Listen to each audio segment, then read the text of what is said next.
Like that, the brain becomes the universe by knowing that. Thus, the qualities which we know in mind, like movement in space and time, force which we feel when somebody pushes us, temperature, etc., make the mind.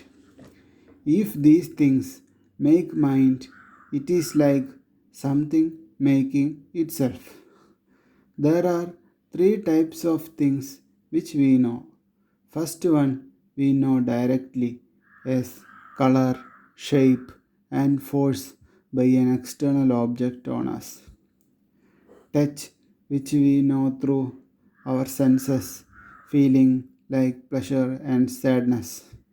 Remember that brain is made up of matter which makes space and the universe. So matter, space and time should be made up of the same material. The abstract qualities like existence, yes, no, difference, etc., we find use in describing the universe. This describes an object.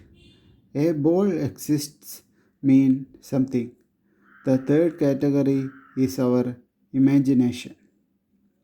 Example for this is force between two objects. We don't know if force existing on an object simply makes it move. We don't know how a force look like or in what form it exists. The thing which makes the mind shows some qualities like difference, existence.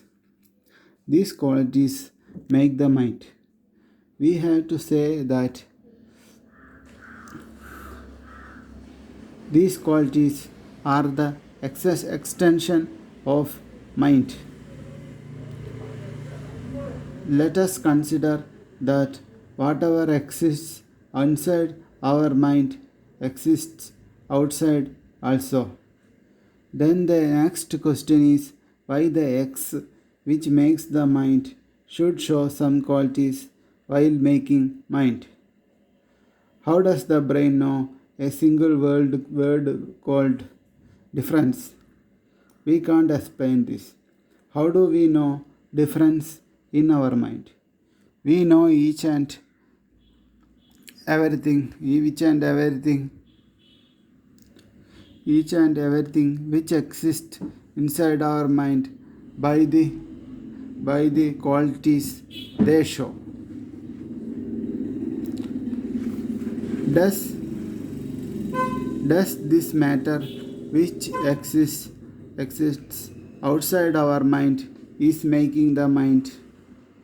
If we subtract all the qualities which we know through our senses like touch, vision, etc., and if we include only those qualities like its characteristic on space and time, etc., can it explain the making of mind?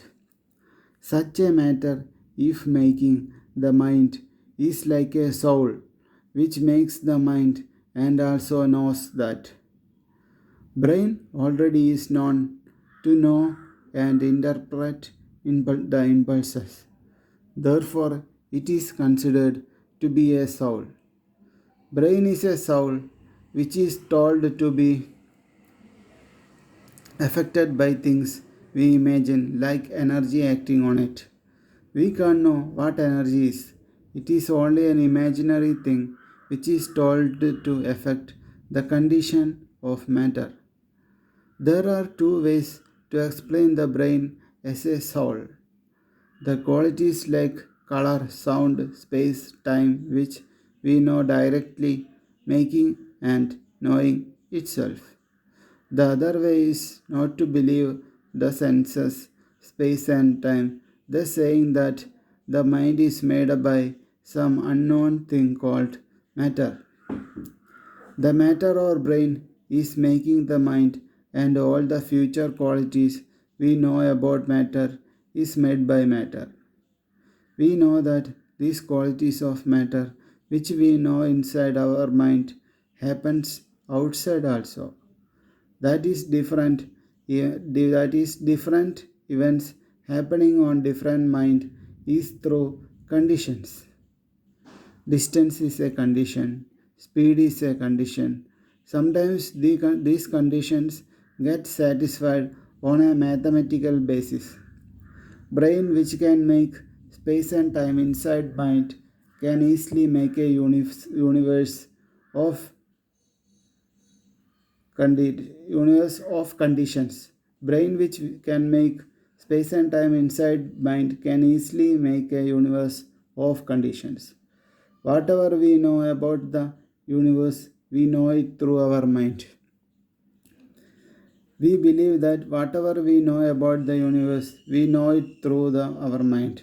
When a light ray comes into our eye, if the brain want to interpret it and finally show it as an apple or table inside mind, the apple and table should exist inside the brain.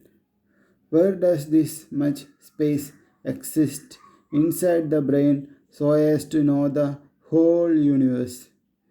Maybe it is because each point in space and time is infinitive. Science calls it matter instead of soul. There is only difference in the name they call. But science agrees matter to have the power to know, to interpret the impulses, to know force coming from the other body or itself. But the only problem is that the soul exists on space and time. Matter or soul exists on a small part of the vast universe. Then also each point on space is infinitive.